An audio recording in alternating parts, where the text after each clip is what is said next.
Hi guys! Welcome back to my channel. For today's video, magluluto tayo ng pinangat na salmon. Ito ang ating mga ingredients.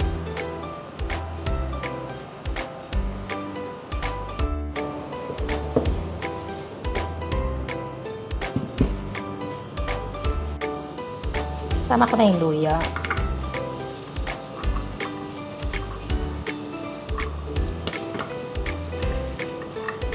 Hatiin ko lang to. Bali yung iba, ilagay ko sa taas. Ito ang ating sili. Aminta. Ang ating kamatis.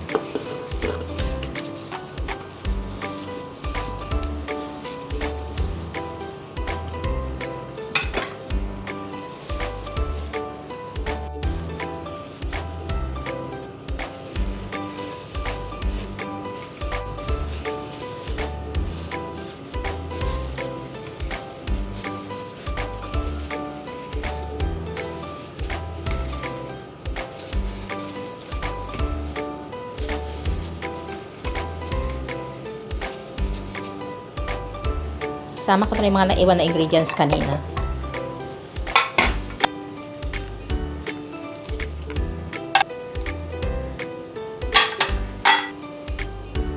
Ang ating salt and seasoning granules.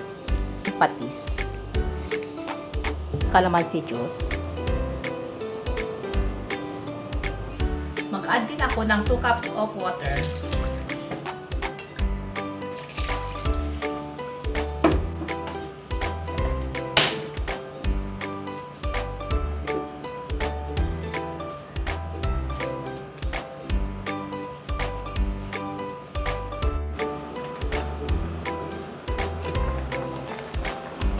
So, ito na guys, luto na ang ating pinangat na salmon.